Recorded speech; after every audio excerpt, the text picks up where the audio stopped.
Hey, welcome back to the channel. So yes, it's very cold here in Michigan today. 2 degrees, Christmas Eve morning. So next little upgrade on the Explorer, something I've been wanting to do for a while. The stock steering wheel it's in good shape looking wise, but I've cleaned it, and I've cleaned it. Every time I drive the truck, my hands and fingers are black. So I'm sick of it. I wanted to change it out. My buddy Brian Racy with Random Adventures, he's building his truggy right now, and he did a steering wheel upgrade, but it wasn't a straight through, just bolt on situation. He had to make a custom adapter. Basically, the most common steering wheel that used to be adapted to these older trucks is like made by Grant. And all of their steering wheel kits are a 3-bolt pattern setup for their steering wheels. Now you got, high performance steering wheels like PRP and stuff like that. And the PRP is basically, I think they're all 6-bolt pattern. So Brian had to go through and make himself a custom adapter, 3-bolt to 6-bolt, to make his work, but it turned out awesome. Anyway, long story short, his looks great. I still haven't done mine. But Brian did come across a company, I think it's called MPI, with an adapter. He wasn't 100% sure because he's never used one. But I ordered it through Amazon just in case I had to return it. And I'll show you what we got going on here. So, all right, so this is one of, I think, 3 or 4 part numbers that the 83 through, 92 or 97 Ford Rangers, Explorers use. Anyway, it's all the same aluminum hub center. It's just how the horn and stuff is different between the years and models. So this particular model is for the Explorer, not that it matters. Anyway, so you see the shaft hole with the 2 flats. That's going to go on the steering column. And then you see the 3-bolt holes that I was talking about, which is how the Grant steering wheels attach. They give you hardware for their steering wheels. Basically, it's a quarter 28. 3 of those for the hub. So, here's a PRP steering wheel. 6-bolt pattern. Doesn't work out, does it? So, Brian did find this company made by MPI, and again, he wasn't 100% sure because he never used one. So I took a chance, bought both parts ahead of time to verify that it would work out. Here's the part number for this hub, MPI-A-3/6BLT. I went ahead and verified. It is the same 3-bolt pattern. I threaded in their bolts, but their bolts are a smaller diameter than the hole. They give you these with their adapter, which is a 5/16 18 thread, which is countersunk, and that's supposed to go into the adapter. So there's 2 options here. You can go out and buy yourself some 1/4-inch 28 fine thread, what are these called? Cone-shaped bolts, which probably would have worked fine because the head of the bolt would still take up the dish holes in the adapter. But I really don't like doing things like that. So what I'm going to do is I'm going to utilize the bolts that came with the adapter. I'm going to drill out these 3 holes and tap them the 5/16 18. So I got the tap and I got the appropriate size letter F drill bit to do so. So I'm going to drill these 3 holes out, tap in the 5/16 18 thread, utilize the MPI bolts that come with the adapter, and that'll solve this part. Then as far as the steering wheel to adapter, let's see here. I've already verified this as well. So it's the appropriate 6-bolt pattern. And again, the adapter comes with the appropriate screws for such. And then PRP does give you a center cover. So pretty cool. So this is the game plan. Everything so far looks like it's going to work out exactly as planned.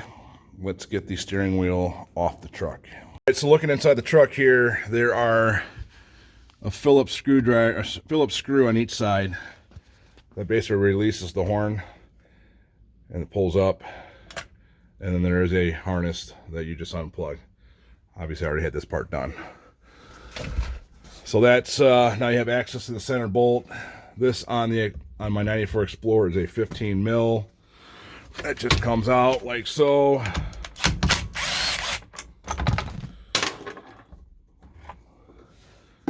So now you see where the bolt just came out, and then there's two other holes. So I'm going to use a steering wheel puller right here. Already got that rigged up.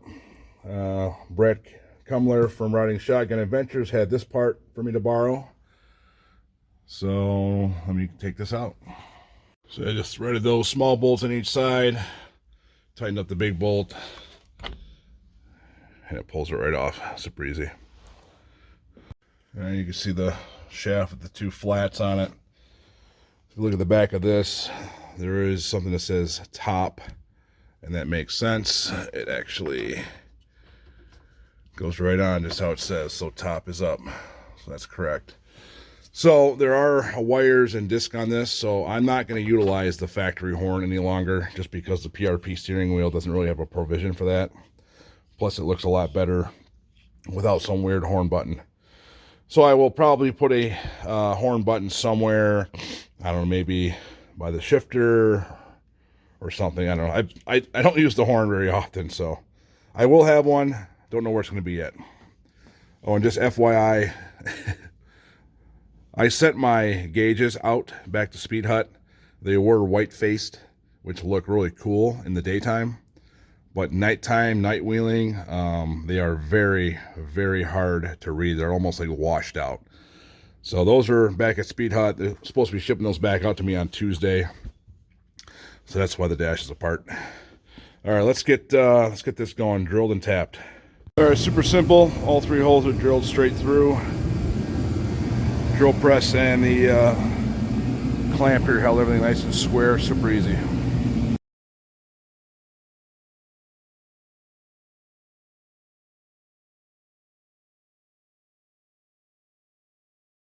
All right, so I got these drilled and tapped to 5/16, 18th thread, and then that utilizes a letter F drill bit first. So it's all set. Again, it's labeled top, so that's how you locate it. Then you have this like dust cover.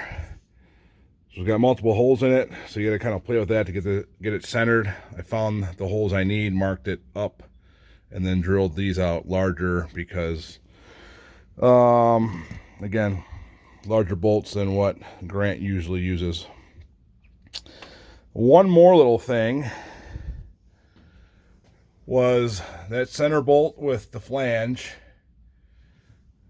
would not fit, so I did have to drill the center of this out.